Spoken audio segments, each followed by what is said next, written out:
And welcome to the castle, everybody. This is Night Saber Z42. This is part 2 of my review of Esper Genesis. And today I'll be taking a look at the Roll20 version of Esper Genesis, the heroic sci-fi role-playing game. And before I do that, I kind of wanted to take a moment just to kind of go over to espergenesis.alligatoralligatentertainment.com and just show you what is all available so far. Remember, this was released in 2018, I think through Kickstarter, if I'm not mistaken. I could be wrong about that, so don't quote me on that. So there are 3 different books. You have the core rulebook, which I reviewed in part 1. You can get that in PDF or hard copy. You have the threats database, which is your monster manual, and then you have the Master Technician's Guide, which is the DM book. And of course, you have your Game Master screen. There's also different adventures that are coming out, and I was looking here, and there's also organized play. So it's really trying to be a Starfinder killer, or it's trying to compete with Starfinder in a way, just using a different system, because Starfinder is basically a Pathfinder 1.5 type of deal, in my opinion. And so this is like Starfinder, but for 5th edition. And, take it what you will. I do have my thoughts on, the whole Dungeons and Dragons model, and I won't bore you with that here, but I am going to tell you what is there and what isn't there. And so, in the actual Roll20 version itself, they have the core manual, which I'm going to show you, and there's also the threats database, which, of course, they're going to have that for all of the monsters and aliens that you're going to find. But there's also an introductory adventure, and there's also like the different episodes, adventures like you would get in Pathfinder or Dungeons and Dragons, and then you have the threats tokens, which this one confuses me a little bit, because if you have the threats database, these tokens should already be included in there. And in fact, I'm pretty sure they are. So why would they have those separate? Yeah, drag and drop functionality with tokens. So I don't understand why they would need to have this separate from, I guess if you're just running a different system and you don't want to buy the $39.99, threats database, you could just get these tokens and put them in whatever. So anyways, let's say that you have the Esper Genesis core rulebook. How do you get there? How do you get to the Compendium? So if you go to Tools, go to Compendium, you'll get to this page. Click on 5th edition, because this is a 5e system, and you're going to scroll all the way down to the other different companies that have made material for 5th edition. Did I just totally skip out on that? I actually did, because it's not in 5th edition. My bad. This is actually its own beast. Excuse me. It's at the end. And actually, this is going to be one of the things that I touch upon. And I should have known this, because one of my main critiques is actually about this right here. So we'll access Esper Genesis. And then, of course, we'll pick the core manual, because it's the book that I have and we're going over. And so if you've seen my Dungeon Master's Guide Compendium type review, it basically follows the same thing. You're going to have basically a web page for each. It's basically like a PDF version, but in web form. So you'll get your pictures and all of that, but it's not going to look nearly as nice. And I don't know about you, but I just don't like reading web pages. I mean, it's a struggle for me to even read a PDF. I'd rather have the book in my hand and read it there. But yeah, especially with tables like this. I just can't stand the Compendium sometimes. So that's how you get to the Esper Genesis Compendium. And so what this means, let me go back. Because the Compendium is different, because you're not accessing the 5th edition Compendium, that also means you're not getting stuff like spells and items from Dungeons and Dragons. Now, here's the thing. You're probably like, of course, stupid. Dungeons and Dragons is a fantasy realm. This game, Esper Genesis, is a sci-fi realm. Yes, no duh. But guess what? Sometimes I actually want to combine my fantasy with my sci-fi. It's called fantasy sci-fi. And actually that's one of the things I'm doing is actually creating my own world that's a sci-fi fantasy, and it's actually like pretty cool. But then again, this is not a self plugin. So, you can, like, if there are some things that you want from the like Dungeons and Dragons that you have, you can actually pull that from the compendium. You just have to switch your actual compendium for that game, which is quite dumb in my opinion. But then again, this is sci-fi, Dungeons and Dragons is fantasy, so there you go. So here's what you get with Roll20. And actually, I'm going to show you how to switch because this is the Dungeons and Dragons type game. So what you do, you go to settings, go to game settings. It should be the compendium settings right here. Yeah, switch the compendium over to Esper Genesis, which is the character sheet default, by the way, and save, and there you go. You'll have that full compendium inside of your game. All right, so let's go back in. Yes, leave. And yes, my settings were saved. It just boggles my mind. It asks me, yeah, you have some stuff that's unsaved. No, I already saved. All right, so, whoops, what am I doing?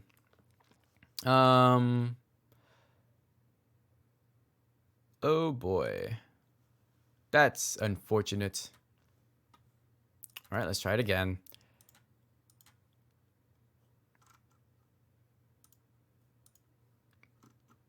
Okay, can I like please actually? Okay, gotta save the companion settings. Okay, there we go. Saved. Yes. Please. Work. Okay, there we go. So, just like in the player's handbook, you have access to backgrounds, classes, feats, the items, everything there. You also have your standard amount of tokens, which I'll kind of zoom in a little bit here so you can see. I like these tokens a lot better than I do the Dungeon Master's Guide because these actually look like tokens, with the exception of that one. Don't know why that's a token, but whatever. Yes. You have representation for all of your different races as well as different classes. Although it would have been nice to have like, what they look like as the different classes, what the different races look like as different classes. But, I understand that takes some time and, it's not going to happen. But yeah, there's a couple of tokens that I just don't really care for.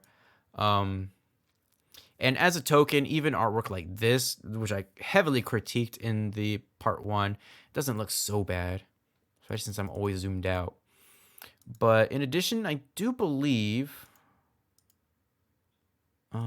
you get access to...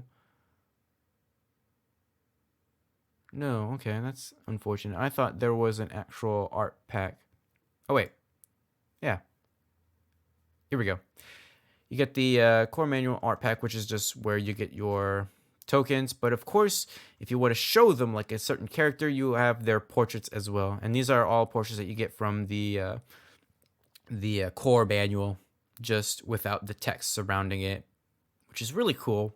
I like, out of all of the artwork, aside from the landscape artwork, I really like the artwork at the beginnings of the classes and the races.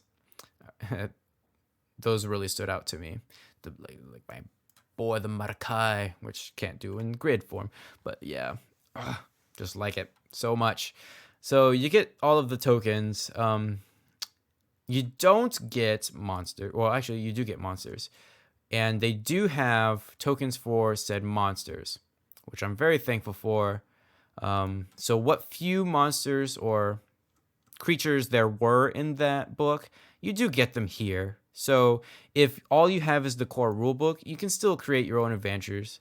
And I would actually recommend taking stuff, even just creating your own create your own aliens, and maybe even getting some of the unique stuff, that's not even a word, from like the monster manual in Dungeons and Dragons, and just pulling those in and giving them like a sci-fi twist, so to speak. Like space kobolds and stuff like that, which is a thing in Starfinder, by the way. The space goblins was a thing, if I remember correctly. So there you go. Drag and drop. You'll get their character sheet. There's a little difference between an actual NPC and a ship. So if you've ever seen my Star Wars tutorials, there are different sections that you can toggle on and off. And I'm really glad that there's a ship, a place that's separate from the ship. So it's pretty cool. So there you go. We've got all of that.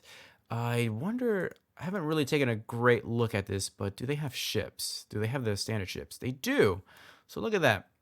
So you have your ship NP or your ship stats right here, and all their little saving throws and what you can do with them. So that's good. I'm really glad they included that. Of course, if you run gridded Starship Combat, I'm really glad they also have a token for that as well. So very interesting. Really like the border for these tokens, by the way. Not the yellow one. That looks just icky, but this blue one, because like when you look at it really closely, no, okay, so when you look at it really closely, it's got like the script all around it. It's really cool. I like it. So let's see, what else do we have? We have access to all the feats, items. So this is basically just drag and drop it, and you'll get it inside of your character sheet. So actually, let's go ahead and do that. Delete. Okay, I'm not gonna delete all of them. So let's add a character. Struvo das Gotreu. Can create an NPC, or we can edit the sheet directly. There is no character mancer like there is in Dungeons & Dragons, which is kind of unfortunate, but I can understand why as well. So just like in the D&D, you have your first page, which has your attributes, your skills, and all of that. You got a place for your bio, which probably everybody skips except for my players because we're into that stuff like that. And then you got your powers or your magic spells at the end. Of course, you can toggle all of the or mess with all of these settings.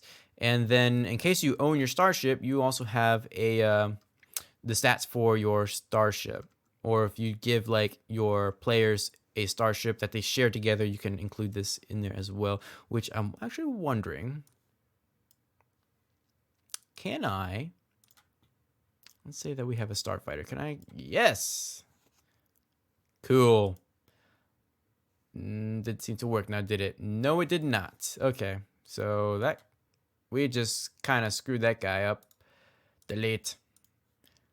That's unfortunate, but I can understand why it didn't work as well. So, of course, you click on a statistic and it'll roll it for you, and if you want your items. Or let's go ahead and do this. So let's say that I'm trying to build a melder. Go ahead and drag and drop. It'll give me all of that stuff. And I want it to be a, where's the races? Eldori, standard, Eldori, Esper person. So we've got that. We'll be level 1. Hit dice. Kind of wish there was a way to roll for our HP, but okay. I guess we'll have to do that ourselves. And then, of course, I can add like all the different items. She's got an agent's pack, maybe like a pistol. La la la la la. Pistol for your arm. She's got a light pistol. Just say that. Did it add it? I don't think it added it.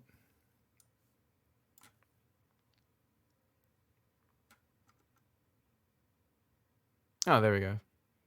Oh, she already had it from before. Okay, cool. And then I can roll from there. Oh, that's the proficiency. I'd actually have to add it as an attack here. Huh. I kind of wish they would have added that automatically instead of adding an item. But, oh well. Actually, did that? I was for sure that it Oh, because I'm adding the proficiency. Never mind. I'm a dingus. There we go. There we go. There's a difference between proficiencies and items, people. That's a thing. So there you go. And then of course I can roll from here. Ooh, I created. Look at that. I got 2 plus 2, which is 4. Okay. So, yep. So basically, the way it works, even in Dungeons and Dragons, you just drag and drop onto your character. There's little that you would have to actually do yourself, like what skills you know. Which actually, let's see. Backgrounds. What is she gonna be? Maybe she's a celebrity. There we go. So now we got insight and performance. Hey, isn't that? Yep, it's me, your homeboy, Nice Z42, who's a Melder Eldore, coming at ya from the YouTubes. So there we go. And then of course I can take my Esper powers. There we go. Powers. And just kind of add them in from there. And of course, these are all Esper or core manual stuff, so they'll be there. So maybe I want to alter my appearance. Boom, add it there. And now I can just click and drag. You know, I will say this. I've been so used to rolling stuff in Dungeons and Dragons that I actually really like that this is different. Like this layout is different than what you see in Dungeons and Dragons. So kudos to them for actually changing that. So that's kind of how it works here in the Roll20. It's just like Dungeons and Dragons 5th edition. If you have any of those books, it works exactly like that. It's all drag and drop, very easy to use. Maneuvers. Okay. You can, of course, like give your players handouts. Like if I have an item, I could just, excuse me, drag and drop it here and show it to the players. So that way they know what this does, although this doesn't really explain what it does. But then again, I don't think it did in the core manual either. So there's that. So everything is, of course, drag and drop, which is nice. I'm glad that, you know, it's that way here as well. So let's talk about my thoughts. If you are wanting to run a sci-fi in 5th edition that isn't Star Wars, then this will definitely be for you. Star Wars 5th edition is the unofficial Star Wars for 5th edition thing. I think I've taken a look at the website once. The only thing is that is free. This is not. So there you go. You could take the stuff from Star Wars 5th edition and of course, you know, adapt it to your own setting and stuff like that. But if you want it, the Roll20 integrated stuff, then I would definitely recommend this. Now, there's a caveat with that as well, because like if you're like me, I'm probably not going to take all of these races and classes and, you know, just go with it. And I'm not really too keen on this setting, if I'm being honest. If I wanted to, I'm at that stage where I'm wanting to make my own setting. So some of these races I probably wouldn't include. I'd probably get rid of some of the human-looking ones, like tentacle hair lady type race, which I already forgot what their name is. And I would probably include my rocket raccoons and you know, my unique-looking races. You know, like the ones that you would get in Starfinder. I would just kind of adapt them to there. Not that I'm saying that I would get rid of them. I would probably just add in some because, you know, you might have somebody that want to have tentacles for hair and stuff like that. So it's a start is what I would say. If you're new to, you know, 5th edition and you just really want to do like a 5e type game, this would be pretty good. If you want to do a Mass Effect game, this is definitely for you. Just substitute some of these races for the Mass Effect races and you would actually be pretty good right there, which is very interesting. Because when I was reading the PDF version and I just kept going back to Mass Effect, it's like, wow, this is really Mass Effect. Like, this would be really good as a Mass Effect game as is. Just substitute some of the races and you'd be good. So I like that I like the whole ships. the starships, the way that combat works. It's just like FFG Star Wars, just a little bit tighter in my opinion. So, what there is in here, would it be worth the $39.99? That's up to you to figure out. Is this what I would run for a sci-fi setting? If I'm running 5th edition, I mean, I suppose so, but I'm actually not going to run a sci-fi 5th edition setting. I would actually want something that's a little bit more in depth, mechanically speaking. And I think Stars Without Numbers would be the way that I would go. But, you know, if I'm wanting to do a sci-fi setting for people who are already familiar with 5th edition, then yeah, I would definitely go with this. Just tweak it a little bit to my own standards and my own setting and stuff like that. But I go back to the whole caveat thing where this is supposed to be full 5e compatibility. This is misleading to my opinion, because it is full 5th edition compatibility. I won't deny you that. But it also makes it seem like it should work with the Compendium, and it doesn't work with the Compendium. So like my awesome mega setting where it's including fantasy and sci-fi, I would be very hard pressed to do that in here, which is why I would do Stars Without Numbers, because it's already done in that in that set of rules. So, you know, that's kind of where I'm at. I like that they are still going, that they actually have different adventures, kind of like your Adventures League and your Pathfinders League. But I think what will really determine its success is how they get themselves out there. And by being on Roll20, that's a good first step, quite honestly. And they were on the front page like for a full month. So I don't know anybody that's playing this. But then again, I don't know a whole lot of people that are playing some of the other stuff that I have. But, you know, it was a good read through. It was a good way to get some ideas out there. And some of the systems that aren't included in the player's handbook are actually quite good. I didn't really like Starfinder a whole lot. I liked the mechanical systems. I just didn't like the lore for it. So take it for what you will. Is it for you? Well, only you can answer that. So thank you guys so much for watching. Feel free to leave a comment down below. Give this video a huge thumbs up if you found it informational, or if you just want to make me happy. And subscribe if you want to see some more. I will, of course, be doing some more reviews of this nature for Roll20 and just for some PDFs in the future. So thank you for your time, and I will see you guys in the next video.